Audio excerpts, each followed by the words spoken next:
Welcome to the Headless Giant podcast. We've got a special guest tonight with me and Nick from the Occult Rejects. We have Mansion with us, who is one of our mailbag people that has sent us in a story from the mailbag. And I'll let you take it, Mansion. Tell us your story. Okay. I guess we're gonna take this from I don't know, was it 2-3 weeks ago? I went to Pinson Mounds, and it was kind of an out of the blue thing. I just all of a sudden one day decided I wanted to go, and then when I got closer to the mounds, I started recognizing things on the road, like the specific thing. One thing is there was this like hill you go down, and at the bottom of the hill there was water over the road, and there were all these ducks and geese in the middle of the road in this water. That got me where I remembered that. And then I went further, and there's this place, the highway splits, and there's like an old caboose at the side of the road. I saw that, and I was like, whoa, I've been here. And then you cross the highway, and it goes into, I don't know how to describe it, but it's like old-timey, like entry to a little community where it kind of goes up over and stuff. And that, I recognized that, and I kept going and got to the road you go down to the mound. I think it was called Osier Road. And then there was a spot over to the right, this little bog-looking place that I had remembered. And it just kept going. I get to the mound. I recognize the museum. I walk down the paths. I walked to the top of the mound, and I was really out of shape. It's all I could do to get up the thing. But it was just, I don't know. And even other paths I walked around, it's like, I know this little place. And I've actually, after meditating on it, after this experience, I try to, it's when I have these experiences a lot of times, I won't think about this stuff for years, but I'll remember the dream or whatever it is that's going on. And I'm not really sure about what I said before now. It's like, is this like lucid dreaming or something else? I can't explain it. But anyway, I remember being there at the nighttime in the dream, and there being other people there. It was real playful. It was very almost like summer camp, like interactions, although we're all adults. It wasn't the weird tension of everyday life around people. And I remember us doing stuff up and down the mounds. I remember the bridge going out to the middle of the swamp, us being there. I remember this other field next to this other mound, and us doing stuff there. And I can't really remember what we were doing, but I remember the bog that I drove by, and me and some other spirits or people or whatever it was went to this bog, and we were looking for a stone. I don't know what the stone was. I don't know if it's in the bog. That's really I know it sounds crazy, but it's kind of weird. I like but that got me on, kind of kicked me off into looking at mounds. Right. I like that stone angle because there is a thing called the Betalist stone, which goes back to the idea at the Oracle at Delphi, where they had a stone where Zeus released these two eagles, and these two eagles went all the way around the world, and then where they met again was where Zeus said was the navel of the world. And at that point, they had this stone that was sort of represented as sort of the navel of the world. And what's interesting about these mounds too is like they're sort of like this navel of the world type concept. And it would be interesting if you could actually find some of these other people that were maybe astrally projecting there with you, because maybe they're drawn to that navel of the world idea. Yeah, I have to say, I really don't know what it is. I don't know if it's astral projection. It could be dream. It could be lucid dreaming. But I started figuring out, it's like, yeah, maybe my drug usage in the past triggered some of this, opened the door. But at the same time, I've had it without drugs. So, you know, I'm looking at Lidar maps at places near me, and I'm like getting the same sort of feelings and stuff. It's like, I know this place, but I've never been over here. Right. You know, some of them, I mean, they're close to here, but it's kind of, you know, you don't go driving up in people's property around here without permission. Right. Well, it's kind of like, you know, areas of the hood in Memphis, you know, got to be careful. A lot of these locations really start to, you know, sort of have an impact on our waking life. So, for instance, a lot of people have had these mall dreams where they're walking through a mall and it seems like the whole place is abandoned, and they'll meet somebody there that they end up meeting later in real life. But these mall dreams seem to be like a prominent feature of like these just empty, vast malls. And then you've got these videos talking about liminal spaces, talking about these empty malls again. And it seems like it's drawing back on that sort of dream memory that happens a lot where, you know, people are meeting in these dream environments. So I wouldn't be surprised if, you know, these places like the Mounds and like the malls and like these other places are places that people go to in their dreams that have, you know, some sort of a deep energetic or spiritual, you know, consciousness there, you know, draws. Yeah, I saw a place last week going to the grocery store, and I was going to a special grocery store because they were having a meat sale, and, you know, it's cheaper than get it from Sam's or something like that. I usually shop much closer at the normal grocery store, but went out to the old country grocery store. And I had to go on another path, and I passed the school I recognized, and I've had dreams about that place. I can't think anything significant about it. It didn't spook me out like the Mounds. But it's just weird, you know. I don't know if you sometimes, but see, it's harder. I've been down that road before. I hadn't been out into the Mounds, to my knowledge. Unless someone took me out there without knowing it. Why would they do that? But oh yeah, I don't know about some of these folks in Memphis, though. You never know.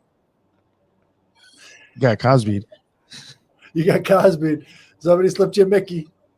I've been slipped some stuff before. Shit. Yeah. So, you know, Molly, though, it wasn't something that would do. Nah. Tara says Hollow Earth. Yeah, I think there's a lot of these meeting places that, you know, now we live like a third of our lives or more in dreams. And yet those dreams have an impact on our everyday life in a lot of subconscious ways. But yet we don't really understand. We don't really connect with those memories and those feelings that we get from these things, because it's like a whole other life is going on. And, you know, I feel sorry for the people who don't remember their dreams, because, man, there's so much we miss out on being asleep and nobody even really thinks of it. I think all of the symbols in the world come from our dreams. You know, that's sort of like the symbolic reality that we live in. All the things that we do in dreams are symbolic of the things that we do in real life, because we're not actually doing them. So it's like an ideogram or some sort of symbol. And so, you know, even in dreams, though, you notice that the clocks don't work.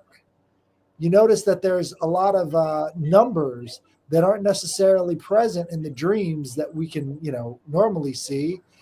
And it's one of those indicators that helps people to go lucid in their dreams, is when they're looking at a clock and they notice that the numbers are all wrong. Well, what if that's something about our level of consciousness? Like, we can't make those numbers work in the dreams because we're sort of disconnected from that symbolic reality. Numbers are, you know, an ever-present symbol in our waking life that don't seem to translate to our dreaming life. So I don't know, maybe there's a connection there, or maybe it's the disconnect between waking life and dreaming life. Well, do you want me to go further into this little journey? Absolutely, okay. Yeah. Well, when I was at Pinson, I was at some of the smaller mounds, and I sort of realized that wait a minute, there was this mound by where I used to play. I called it Vinesville or Vinland, one of the two. Because there was all these, what I know now is passion fruit growing over a ditch. And it was real, like, it seemed old. But there was this big mound over in the trees between fields. And so I got back and went and checked it. And that's when I found that one. That one shows up really good on LiDAR. Some of the mounds I think I found probably aren't burial mounds or anything like that. Well, but I'm positive that they were in the area. Let's talk about how you find these things on LiDAR, because I'm sure there's a lot of people out there who would want to use your resources that you've been able to use with the USGS service there. Yeah. Shoot, I don't have the information really in front of me, but you just said it. You just USGS national map. I think you can Google it. And it's like an online map. And there's one called Hillshade Stretch. Excuse me a second.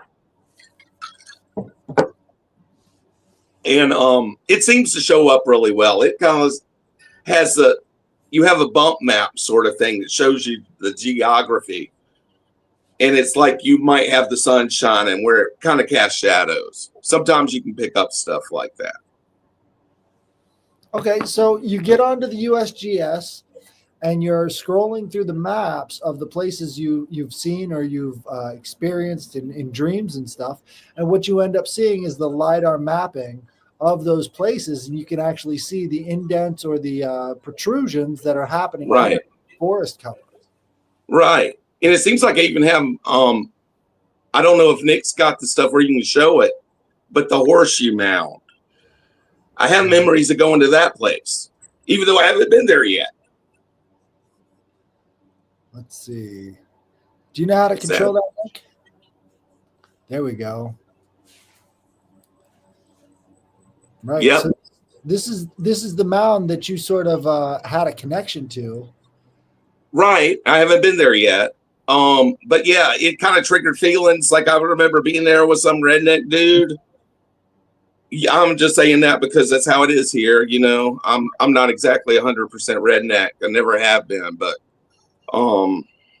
you've got the kind of guys that like to go shooting, driving trucks. You know, I'm not dissing them. They're great. But that's just how it is. But yeah, it's like, you know, kind of a big dude wearing a plaid shirt, trucker hat. Well, what's interesting to me is there's nothing else to it. I remember going and looking at it, but that's all I remember from, dreams about that place before. What's interesting to me is that it is in the middle of a plowed field, and it's right. Spot specifically seems to be untouched by the rest of this agriculture. Right.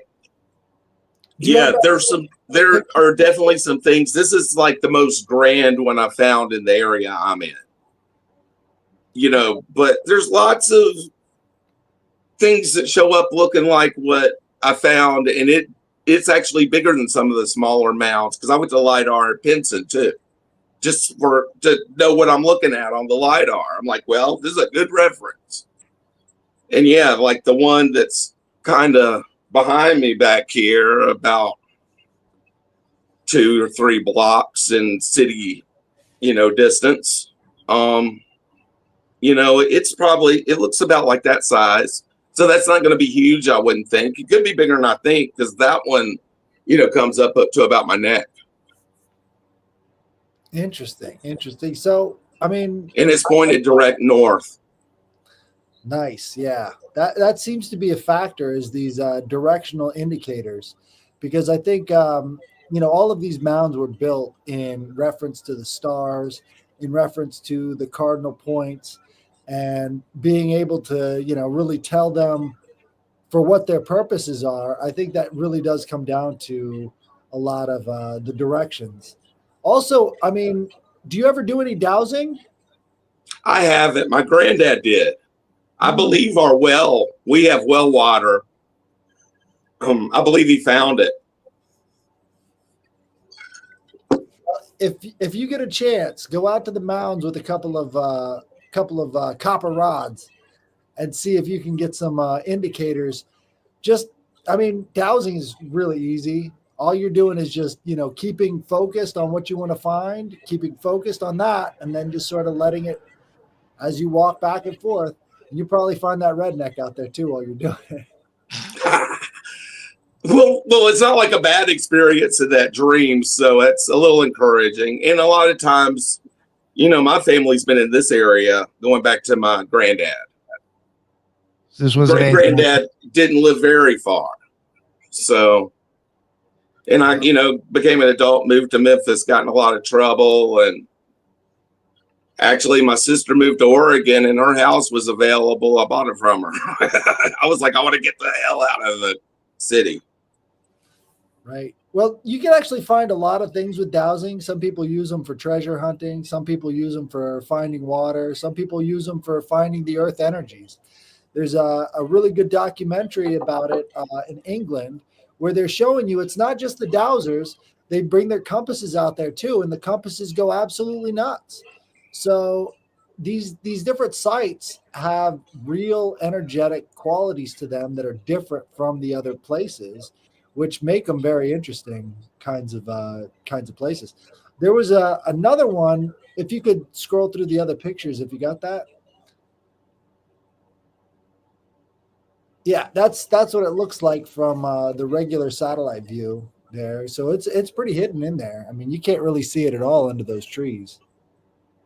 Right. I wouldn't have guessed it. That's why, like some of the spots that I've been told, talking to people around here, that, there might be a mound there or, stuff. I've checked some of it and it checks out. Like you can even sometimes with the Lidar on some of the fields see where you think, because all this land around here was cleared like for cotton growing in the 1800s. And they all want to flatten their fields out as much as they can. But you can even see spots, that that there used to be a mound. That is insane, though. This is a place that I heard about from Reddit. It's right off of Little Mantrap Lake in Minnesota. And it's almost dead center of Minnesota. And this is just a huge pentacle that I sent to you, and you looked it up. This was on Lidar. Those gouges go pretty deep into the ground. I mean, and you can see some of the mounds, and there's some little mound spots. Right. Those could be indicators of because what they do with these mounds is that they try to make them a reflection of the sky. So those could be references to star formations in whatever sort of area they're trying to connect with. But this is just a weird thing that somebody found on Google Maps at Little Mantrap Lake in Minnesota. Do you have the other image there, the satellite? Yeah, that's very obvious, though. Just I'm guessing this has been like made a nature park of some sort, state park. It looks like it's partially in a state park, but there are houses really close to there. And as you can tell from these tree lines, it's been made in such a way that you cannot see this if you're walking by on the road or at the lake. This is only something that you can see from above. And there might be an elevation difference around the outside of it too, which would indicate to me that they were picking like a really kind of a higher plateau than all the surrounding land. Now, has this been geologically tested where they know about what time period it was done? I have no other information other than the images. So I found that on Reddit, and it's just like, wow, I got to go. Well, it's like 5 hours away from me. And what's interesting to me too is this line right down the middle. I haven't really seen that before. I know that the Necronomicon has its own sort of pentacle seal that has kind of another pentacle down in the bottom corner and then other seals thrown in there. But I haven't really seen one like that. And if you look in the middle, it kind of looks like a snake. I'm not sure if that was intentional or if that's just like the tracks that somebody left there. But that's just fascinating to me. I'm going to have to go out there and just film what I find. Right. I mean, Well, when you're there, even up on it close, you might not be able to tell unless it's a mound, which it looks pretty flat though. Yeah. What area is this in? This is in Minnesota. It's between a lake up to the right up there, and then there's a road that kind of goes down to the southwest side. But this is facing due north, so that is perfectly on the north-south axis. So that's a pretty impressive. Yeah. There was another one in Kazakhstan that I found that was just really weird. That had a circle around the outside of it, so it was far more, neo-pagan pentacle-looking thing than this. But you could tell that one's so sharp. Somebody had to be doing a lot of work to put that into the ground. Yeah, it's a little Masonic in a way. Could be. I'm just saying the preciseness, I'm not saying the Masons did it. There is an Indian reservation really close to there too. So there's a lot of different symbols that cross over between Native Americans and European pagans, one of which being the swastika. Like swastika was all over North America, and there's no explanation for why they had the swastika other than the fact that all these different societies were connected at some time. It's a very specific symbol. I think there's probably something to that. People on 5 continents all had the swastika as one of their main symbols. That means something, Right. It goes back to whatever the origin is, I would guess. Absolutely. And that's something that, it's so obvious that only an academic could miss it. Right. An academic could miss that. No. It's like I talked to my dad about some of this stuff, and he went to college and took archaeology in the 60s. So he's like, oh, it's this way. And I'm like, Dad, there's all kind of stuff that has changed, even in official archaeology since you went to school. I'm not dissing him. I mean, it just has. He has quite an arrowhead collection that he got all from around here. I mean, there are serious changes that I see coming when it comes to anthropology and all the rest of this archaeology stuff. There just has to be. There's too many missing dots for them to keep ignoring it. And right. In my life, they've ignored it. They're like, all these connections are fake. All that stuff is not real. All we're going to do is talk about the pottery and the differences between the pottery. And it's like, come on, people. There's a little bit more connecting that you guys could do if you actually had the interest or the attention span. I agree. When I've been looking through county histories and stuff too, and a lot of JJ's buddies, the Society of the Cincinnati, popping up in the 1800s. It's like, it's weird. I'm reading about this stuff. It's like, oh, this is the original replacement migration. I'm telling you, like Scotch Irish, send all these Scotch Irish to Tennessee. Get rid of the Indians. Well, if you look at the topography, the Scotch Irish settled in the Highlands just like they were in Ireland and Scotland. Like they ended up in the exact same areas. So I think there is some sort of design to that. Right. The mountain people go to the mountains. Let's put them in there and they can take them over. But, it's not just that. You were just talking about the Society of the Cincinnati. They were obsessed with mounds. Like they would do everything in their power to map out all these different mounds across the United States. So there's a lot of geomancy going on with that group. And they're the ones who founded the U.S. So I think there should be a lot more attention paid to this stuff. I mean, especially when you got things like Oak Island, right? It's still unexplained. As much as they like to ignore it, Oak Island represents a very, significant find in terms of ancient archaeology in America. You've got the Stonehenge in New Hampshire, right? There's all sorts of these different structures that are related between the Europeans and the North American people that never gets any attention. Right. Yeah, there's a whole lot. There's like I remember Boards of Canada. I found stuff with them connected to Mounds. Dude, Like they had an album release at some mound in the Mojave Desert. And there was this whole thing that reminded me of the Nutter Butters in their promotion. And not only that, that Gio Gotti album, if you look, it's like a kaleidoscope, but it's like a giant with mounds. Oh, and they claimed that their studio is in Pentland Hills, which is in Scotland, and there's mounds there. Which I guess they might have an RV with a recording studio in it, you know, drive into the middle of nowhere, record their albums. They kind of sound like they could. So I like to show people this geological feature that almost nobody pays any attention to. This place, that lake is in Canada. It's a perfect circle. Wow. How does that make any sense? It's an eclipse. Is it Atlantis? I have no idea. But I mean, these are indications that maybe somebody had something to do with this kind of stuff.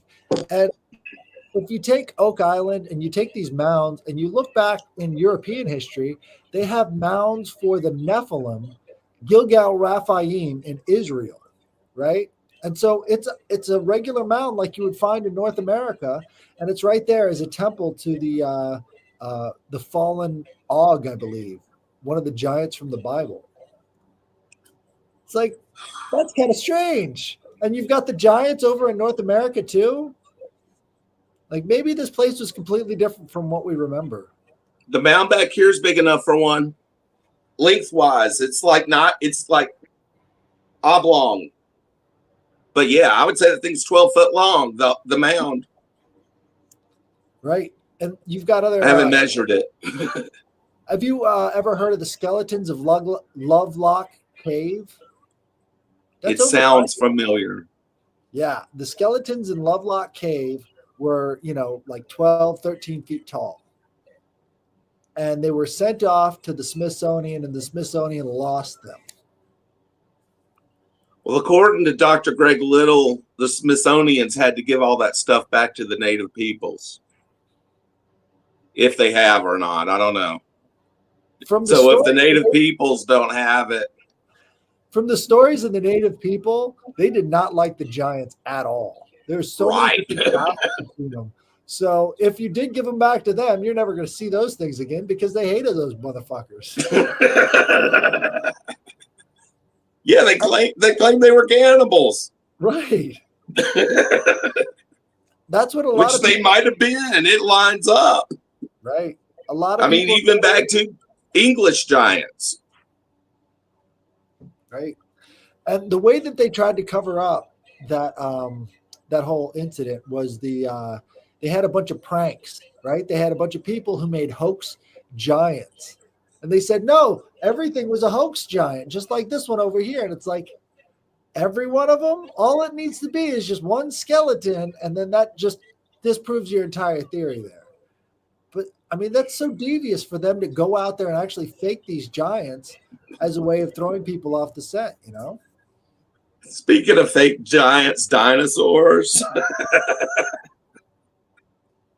Seems to be a little evidence for some of that. You know, the one that I love the most is the Quetzalcoatlus. Have you ever looked into that one? No. It's the biggest pteranodon of all time that they found. It's got like a 50 or 60 foot wingspan. It's a giant, right? It's completely ridiculous. I don't believe it could ever get off the ground. I mean, it just it's like the size of a Cessna. I think that was in a Jurassic Park or a movie recently. Yeah, it was. And well didn't they make the velociraptors bigger? I think in Jurassic Park. But you've got the Utah raptor, which is like a 20-foot long velociraptor. So okay, that they were much bigger than just the ones that you see there. But those were a type of dinosaur that starts with a D. I forget. But anyways, the Quetzalcoatlus was found by well, not archaeologists. They would be paleontologists that were sponsored by Boeing. The people sponsored by Boeing found the world's largest flying animal. They were going to name it after one of the Boeing's products, but they thought that'd be too obvious. So instead, they named it Quetzalcoatlus. I don't believe a word of it. I'm sure all they found were like tiny little fragments, and they said this goes into a much bigger. It's the biggest one of all time, just from these tiny little fragments. And I'm sure they'll find more. They always find more after the first one's been, tiny fragmented. Look, yeah, because they find some bone. It could be a piece of chicken. Right. It gets so ridiculous with the paleontologists. It's like, let's just take this back one step and let's see the incentive structures here. You guys want to fund these museums. You got to have a constant stream of dinosaurs coming into your museums so that little kids can be fascinated by this. That's the motivation. They find little chips of bone and they're like, this has to be a giant. Give me a break. Well, I saw something that all the skeletons you see in museums are made in China. Right. I'm not kidding. No, most of them are not even real. Right. Fine print will tell you shit. They're all casts of what the paleontologists believe is that structure from the tiny little bone chips that they found. So the whole thing's constructed. You'd be surprised how much it actually will tell you the truth if you read the fine print when you're looking at them fucking things. Right. Think about the Brontosaurus, the one with the super long neck. Like, how does a thing like that breed? How can it pump that much blood into that head? Gravity would have had to be completely different for this thing to actually exist and not fall over under its own weight. And have you ever noticed how hard it is to put together dinosaur pieces like the T-Rex? It always falls over on you. That's weird. That might be a big problem for a giant lizard back then. But no, obviously it has to be the dinosaur. I don't believe any of it. I think that, why wouldn't they lie? Look at all the shit that we've been having to deal with the past couple. Like, oh yeah, we were just funding, ISIS in Iraq and in Syria. No big deal. We were just sending them millions of dollars. Come on. I don't believe any of these fuckers. Yeah. Yeah. It's like name a topic, a whole lot of things that, people are just being lied to about. It's the same professional. Thank you, Robert Anton Wilson. I think there is something that Robert Anton Wilson talks about that's really important is depolarizing yourself. Look at things objectively. Don't just jump into freaking belief systems. Nobody knows what's really going on. He might be a crack. He could be part of the process or whatever, but that's good advice. Depolarize. Your belief system's BS. Think about how many cults have just used the principle of sunken cost fallacy to keep people on the hook for decades. The only thing, you know what I do think about when it does come to this stuff? Like, I just feel like you'd be finding more bones. Yeah, or are you just saying there was like a few dozen of these things each?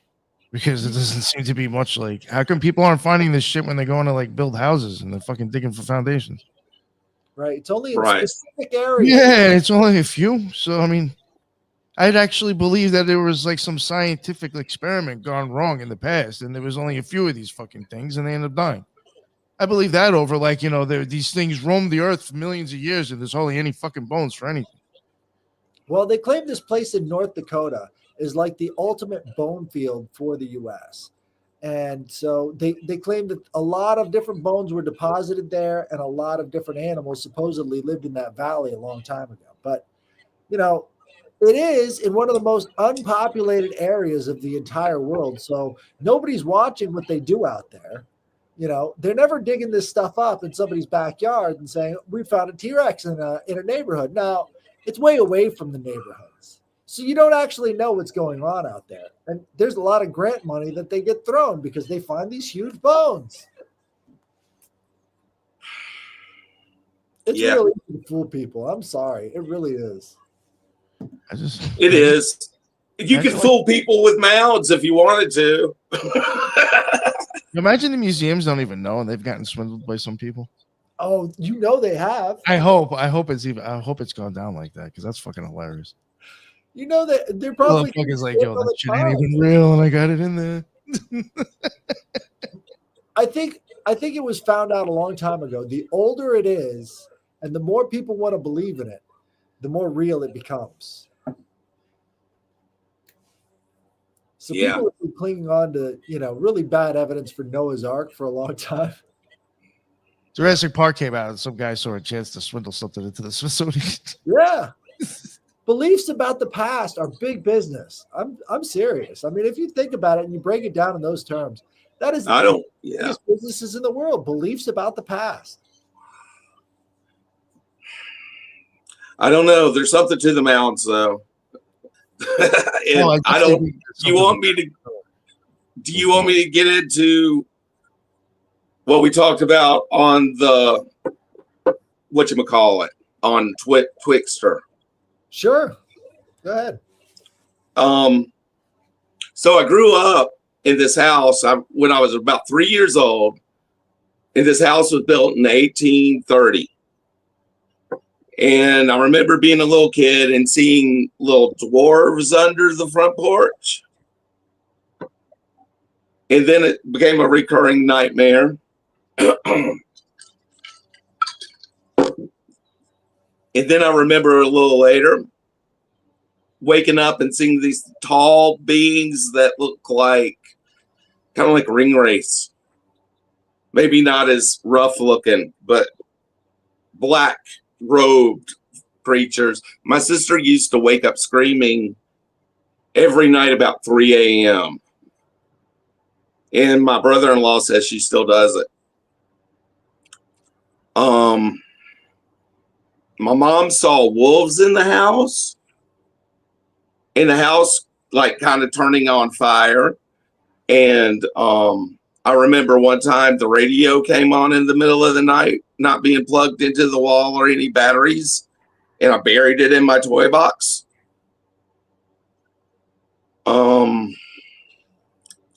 Can't really think of anything else from that time period. But about the time I was 13 or 14, we started having cattle mutilations. And of course, my dad thought it was Satanist. I found out about the UFO stuff later because, this was in the 80s. You didn't have UFO abduction talk all over the place like you do now. I mean, it was a little bit. You had some movies like First Encounters. But, that was, it was low key. So people didn't go crazy till the X-Files. Right. So that's just kind of what happened. And on Lidar, it looks like the house might be built on a mound. It's rough. There's been a driveway cut into it. But yeah, looks like kind of a Mississippian platform. Type of deal.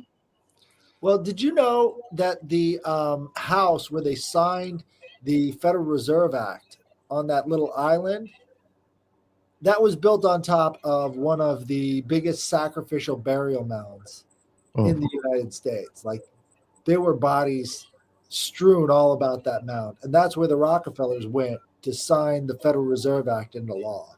It's right on top of that sacrificial burial mound. The stories in this area go way back. My granddad told me stories about the witches braiding the horses' manes, him meeting one in the road and waking up 3 days later with his clothes on inside out. And this would have been in the 40s. It's like the original Smiley Face Ghost. There was the African American community around here. They all put televisions on their front porch and mirrors to keep the evil spirits away, and built bottle trees. There was a African American man that worked with my dad on the farm, wasn't a slave. Just throwing that out there.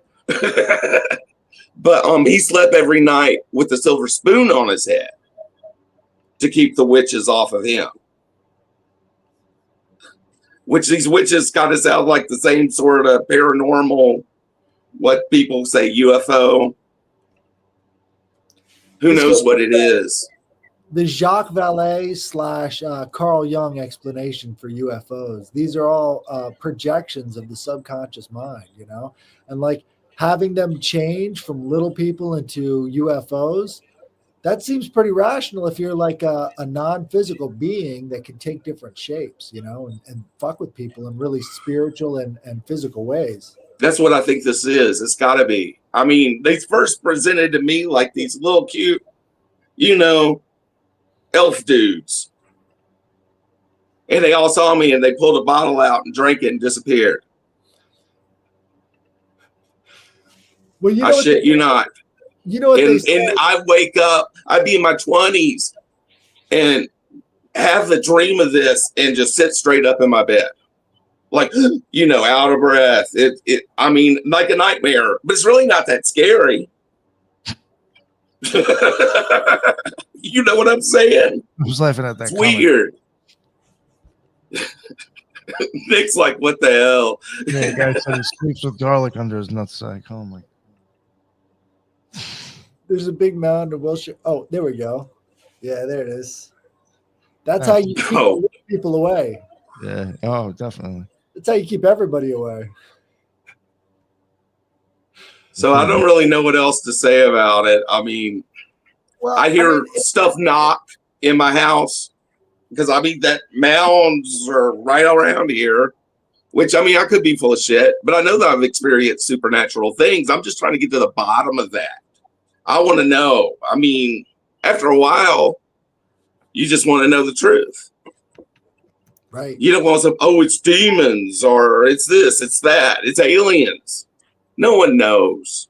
There might be an explanation in how the mounds are constructed, right? So what they would do is they would layer in organic material between inorganic material and then create a piezoelectric effect with the amount of weight being pushed down on very specific rocks and stones as they layered them up. That's why the mounds have stayed together for all this time. They're actually a machine of sorts. But in the way that you describe a mound as being layered and using that same kind of technology that these orgonite generators are, you have to ask yourself, are they, using the natural orgone and the ley lines to produce, some kind of magical effect? It's possible. I was going to bring that up before. Yeah. That's an interesting question. Sorry to interrupt you, but it was just, because I saw somebody ask that in the chat like a while ago about ley lines with these mounds. And I do wonder if somehow those correlate. Or I've even wondered, like a lot of times I kind of look, I could be wrong. I look at ley lines as like maybe some sort of like streamer of energy. Is there some sort of like an opposite somewhere else? More of a magnetic sense. Plasma, exactly. Plasma using magnetic energy. But that's the thing about these ley line sites is they have so many different varied effects. So just by changing the frequency somewhat, you get all sorts of different effects when it comes to dowsing these areas and mapping them out using compasses and seeing where these electromagnetic lines are snaking in and out. I mean, you could actually find a lot of information when it comes to this geomancy, and that actually changes. I think it has an effect on time space itself. So if you're controlling these mounds, you're kind of engineering how the time and space move around you. I think that's one of the purposes is to collect enough of that energy and have it, maybe crisscross over it. When you're talking about Qigong and Tai Chi, they operate on these magnetic frequencies and these meridian ideas. Why isn't it the same with the Earth and how they place these mounds and how they're related to, basically our fate? Because a lot of what goes into the Chi meridians has to do with the situations you find yourself in. Yeah. Well, the sad thing is, I think a lot of the mounds have been destroyed. I mean, I know around here, it's flattened, You can't have you can't have the agricultural basis that we do unless they flatten these mounds, because there were so many. Like, if you look at the early maps of these things, they were fucking everywhere. Yeah. Yeah, and it's. I think you're pretty much only going to find them, at least in this part of the country, in the Mississippi Delta. You're probably only going to find them in the areas that people don't go. Though I will say there's people that probably go to these places and they're hunters, because deer hunting's real big around. But who knows how much they even pay attention. Well, you know what? I think that the Native Americans and other, cultures that might have lived here before were using these mounds for agricultural and game purposes. So a lot of these things would enhance the energy in nature to produce a lot more than what these areas normally would. I think it's a different form of agriculture, And when you think about it, traveling peoples would want to have stuff like that. And if you go back to Europe, the traveling peoples over there, the Scythians, they had giant burial mounds for their kings too. And, that was one of their threats. It's like, you could run your mouth out here, but I'll see what happens when you come to the king's burial mound, Like they were always talking about it. They had these things, I think, as a different form of technology than what we use today, This was more about mind technology, and they had very deep understanding of how it worked. We don't. I also found it really weird, the bird activity, the hawks and the crows. That was really weird, because I've been in the country enough to know that hawks don't follow you around, and neither do crows most of the time. And I looked up, as far as Native American lore goes, it's a very good omen. It's kind of scared me when it happened. I mean, I was like, what the heck? I was like, because it was like I walked over this, I'm not even sure the spot was even a mound. Actually, now with the Lidar. But yeah, it's like all of a sudden this hawk starts, making its noise, and there's all these crows over right next to it. This is kind of spooky. But I've had multiple times, like especially that one I'm pretty sure is a mound. Yeah, the hawks flying around, circling, like they're watching. That's great. I love hawks. That brings it to mind Odin, because Odin is supposed to be always watching through the crows and the hawks. Yeah. And I'm sure they had burial mounds up there too. Yeah. Well, this has been a great episode. Thank you for joining us, Mansion. Thank you. It's been fun. Yeah. If you want to point people to your Twitter account or something else, I mean. Yeah, you can. It's Mansion Rollers at Twitter, or however you spell that stuff out. I'm pretty new to Twitter, and I like trying to really be anything. But I like Nick and Headless a lot. I dig listening to you because y'all go over so many different kinds of things. Thank you, sir. Try. Absolutely. And I just try to throw out stuff I can that I know something about, because it really irks me with some people when they, not that you guys do it necessarily. Some of your guests maybe. Occasionally. Right. There's a lot of big timing, and I don't know why. It's like, come on, just answer your emails, answer your inbox. It's not that big of a deal. Well, it's all good. No, we're dealing with humanity. None of us are perfect. Right. But I think we're trying to be a little bit more responsive. And if you guys want to have your stories read, which I'm sure there are a lot of them, just email me at headlessgiantpodcast@gmail.com so that I can read your stories. I'm sure you got a lot of them, whether they be occult or magical, mystical experiences you've had of any sort, dreams, ghosts. Let me know. Throw it over to headlessgiantpodcast@gmail.com. I'll read them out. Nick, go ahead. Thank you very much. Thanks for having me on. Thank you very much, bud. That was some really interesting stuff. You got me thinking about the mounds again. And that Lidar stuff is really interesting. I got to start looking at stuff like that. Oh, I had a quick thing. I just wanted to speak to all the fat bitches at the gym. You motherfuckers ran into my boy JJ Vance. What the fuck is wrong with you?